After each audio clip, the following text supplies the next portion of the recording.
Shalom sahabat WB, Renungan Harian Wanita Bijak, edisi hari Sabtu, tanggal 15 November tahun 2025. Dengan judul Misi Abadi Allah. Firman Tuhan hari ini diambil dari Yesaya 53. Sebelum bersama-sama membaca dan merenungkan firman Tuhan, mari bersama-sama kita berdoa. Bapa dalam surga, terima kasih untuk anugerah kehidupan yang boleh kami terima hari ini. Kami mau Tuhan kehidupan kami tidak kosong, tetapi didasari oleh firman Tuhan. Berikan kami pengertian Tuhan, supaya kami boleh nanti dimampukan untuk melakukan setiap kebenaran-Mu. Dalam nama Tuhan Yesus, amin. Firman Tuhan diambil dari Yesaya 53. Saya akan membacakan dalam terjemahan baru 2, Yesaya pasal 53. Demikianlah bunyi firman Tuhan. Siapakah yang percaya kepada berita yang kami dengar? Dan kepada siapakah kuasa tangan Tuhan dinyatakan? Sebagai taruk, ia tumbuh di hadapan Tuhan, dan sebagai tunas dari tanah kering. Ia tidak tampan atau tampak mulia untuk dipandang, dan tidak punya rupa yang membuat kita menginginkannya. Ia dihina dan dihindari orang, seorang yang penuh kesengsaraan dan biasa menderita kesakitan. Orang pun menutup muka ketika melihat dia. Demikianlah ia dihina, dan bagi kita ia tidak masuk hitungan. Sesungguhnya penyakit kitalah yang ditanggungnya, dan kesengsaraan kita yang dipikulnya. Padahal kita mengira dia kena tulah, dipukul dan disakiti Allah. Akan tetapi dia ditikam karena pemberontakan kita. Dia diremukan karena kejahatan kita. Hajaran yang mendatangkan damai sejahtera bagi kita ditimpakan kepadanya. Dan karena bilur-bilurnya kita disembuhkan. Kita sekalian sesat seperti domba. Masing-masing kita mengambil jalannya sendiri. Tetapi Tuhan telah menimpakan kepadanya kejahatan kita sekalian. Dia dianiaya, tetapi dia membiarkan dirinya disakiti dan tidak membuka mulutnya. Seperti anak domba yang dibawa ke pembantaian, seperti induk domba yang keluh di depan mereka yang menggunting bulunya, ia tidak membuka mulutnya.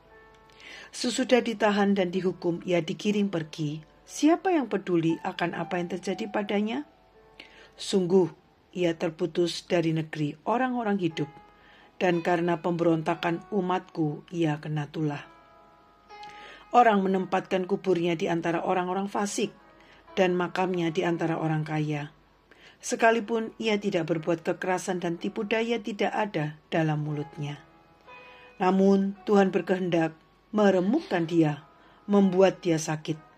Apabila jiwanya diserahkan sebagai kurban penembus salah, ia akan melihat keturunannya, umurnya akan lanjut, dan kehendak Tuhan akan terlaksana olehnya. Sesudah kesusahan jiwanya, ia akan melihat terang dan menjadi puas. Oleh pengetahuannya, hambaku, orang benar itu, akan membenarkan banyak orang, dan kejahatan mereka dipikulnya. Sebab itu, aku akan membagikan kepadanya rampasan di antara orang-orang besar, dan ia akan membagikan jarahan bersama orang-orang kuat, karena ia telah menyerahkan nyawanya ke dalam maut. Juga karena ia terhitung di antara pemberontak, padahal ia menanggung dosa banyak orang, dan berdoa untuk pemberontak-pemberontak. Demikianlah firman Tuhan. Berbahagialah kita yang mengerti dan merenungkan dan melakukan. Amin. Sahabat WB, mari kita bersama meluangkan waktu untuk merenungkan firman Tuhan. Berdoa dan mintalah Roh Kudus untuk menolongmu memahami perikop bacaan hari ini. Bacalah dengan penuh perhatian dan seksama. Hal apa yang Tuhan ingatkan lewat perikop bacaan hari ini secara pribadi? Adakah engkau menyadari dan kagum akan begitu ajaibnya Allah merancangkan karya penebusan dan kasih-Nya kepada manusia? Sahabat WB, apa yang engkau rasakan waktu membaca seluruh pasal dari Yesaya 53 hari ini? Bayangkan nubuatan Nabi Yesaya ini berjarak waktu 700 tahun sebelum sampai kepada penggenapannya. Betapa misi abadi Allah itu sepenuhnya adalah kedaulatannya untuk mengenapinya. Kata ia di dalam Yesaya 53 ini merujuk kepada seorang hamba Tuhan yang digambarkan menderita. Bandingkan Yesaya 52 ayat 13-15 terjemahan baru 2. Di mana sesungguhnya ini adalah bagian akhir dari karya sang hamba Tuhan ini yang diletakkan di awal sebelum penggambaran penderitaan yang harus dialaminya. Hal ini sejatinya semakin membuat kita kagum akan betapa besar dan agungnya misi abadi Allah untuk sebuah karya penebusan yang dimulai sejak kejatuhan manusia ke dalam dosa.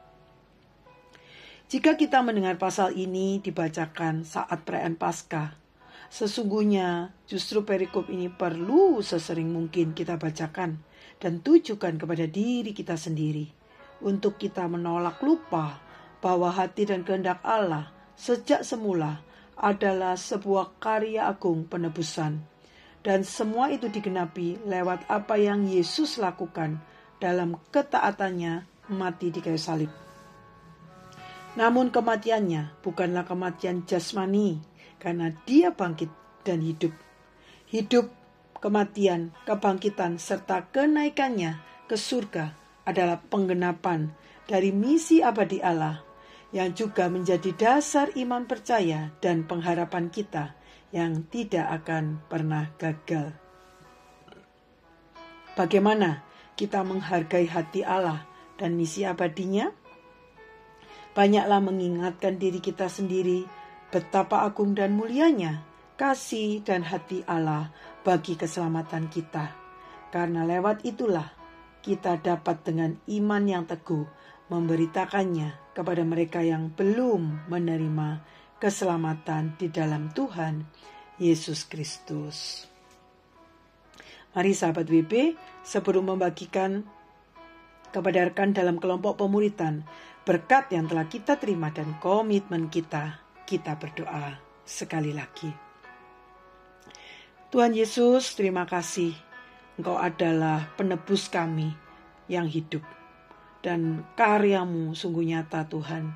Engkau sudah dinubuatkan beribu-ribu tahun yang lalu dan digenapi di dalam diri-Mu.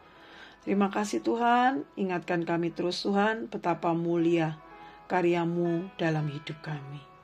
Dalam nama Yesus kami bersyukur dan memuji-Mu. Amin. Salib adalah misi abadi Allah dan dasar iman percaya kita yang tidak akan pernah gagal.